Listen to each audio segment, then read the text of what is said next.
আসসালামু আলাইকুম। আশা করি আমার দর্শক বন্ধুরা ভালো আছেন। আজ আমি আপনাদের জন্য আরেকটি রেসিপি নিয়ে এসেছি। খোলা জালি পিঠার গোলা করব প্রথমে, পরে খোলা জালি পিঠা কিভাবে বানাবো দেখাবো। এখন এই যে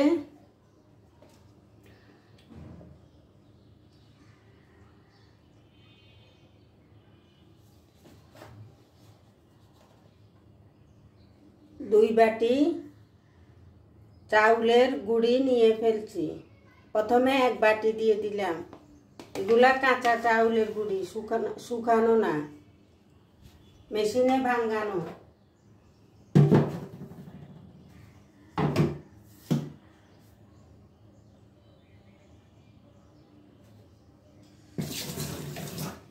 এই যে দেখুন ভিজা ভিজা, এখানে বেশি পানি লাগে না। আর লবণ দিলাম পরিমাণ মতো। গরম পানি হালকা কুসুম পরিমাণ মতো দিব, পরে আমি আবার মিক্স করব।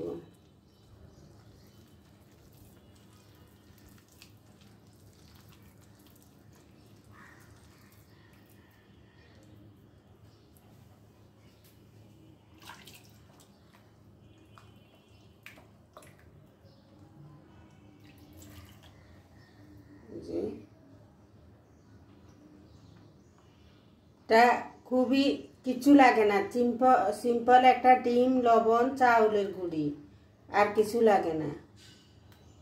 এই যে এরকম হবে। আর একটু হালকা পরিমাণ ডিম দিব তো একটু হবে।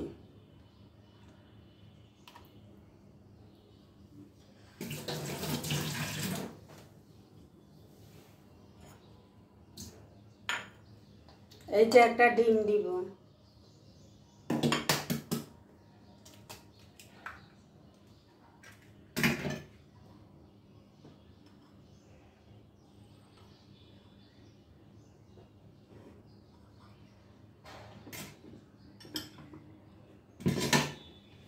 এই যে ডিম ফেটিয়ে নিলাম, এখন ডিম দিয়ে দিলাম। এই ডিমটাকে এভাবে গোলা করব। ডিম দেওয়াতে এটা একটু গাঢ় হয়ে গেছে, এখন আর একটু পানি দিয়ে দিব। এই যে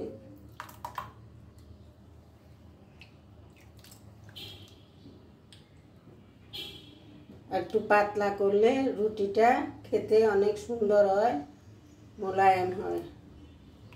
এই যে এরকম হবে জাস্ট। এখন পিঠার প্রসেসিংয়ে যাচ্ছি, আপনারা দেখতে থাকুন। একটা টিস্যুতে সামান্য পরিমাণে সয়াবিন তেল নেবেন। এই নন স্টিকে এইভাবে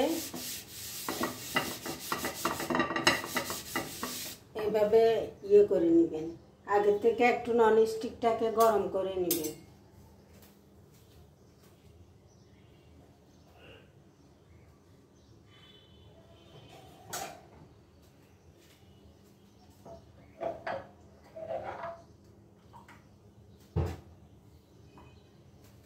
এরকম একটা কাপ নেবেন, এই কাপে করে ইয়ে করবেন।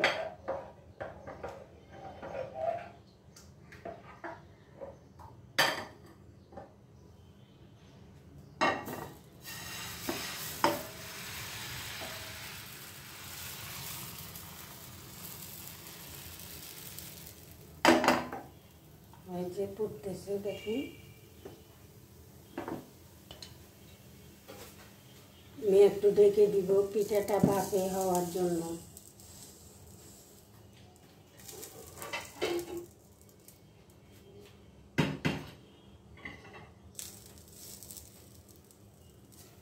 ভাপে হয়ে গেছে। এখন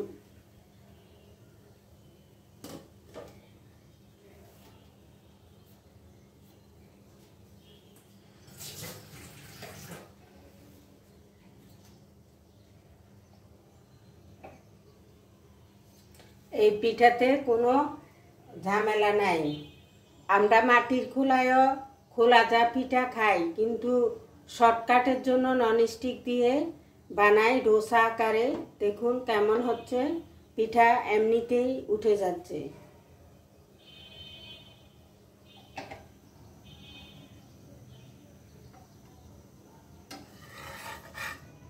এই যে দেখুন কেমন হয়েছে।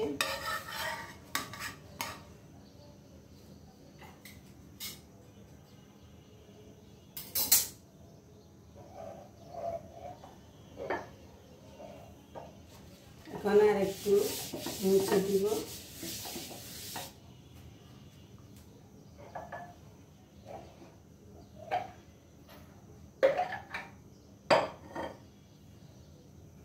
আর একটা পিঠা দিয়ে দিচ্ছি।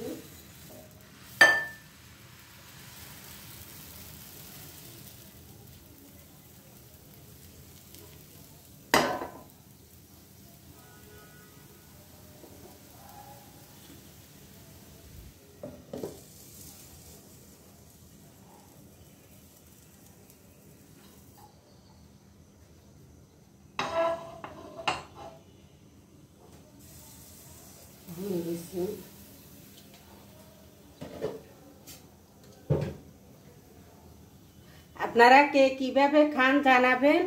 আর আমার খোলা জালি পিঠা কেমন হয়েছে এটা কমেন্ট করে, শেয়ার করে, সাবস্ক্রাইব করে, ফলো করে জানাবেন।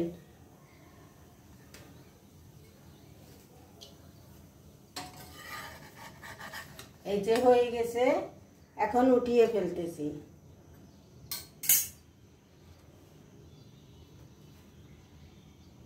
এই যে ডোসা আকারে দেখুন কেমন হয়েছে। আমরা গরুর মাংস দিয়ে এই খোলা জালি পিঠা খাই, শুটকি ভর্তা দিয়ে খাই, এক এক দিন এক এক রকম খাই আর কি। আজকে গরু মাংস দিয়ে খোলা জালি পিঠা খাবো। খুবই মজাদার একটা রেসিপি। আগামীকাল আর একটা নতুন রেসিপি নিয়ে আপনাদের সামনে উপস্থাপন করব। আজ আর না, আগামীকাল আবার আসবো।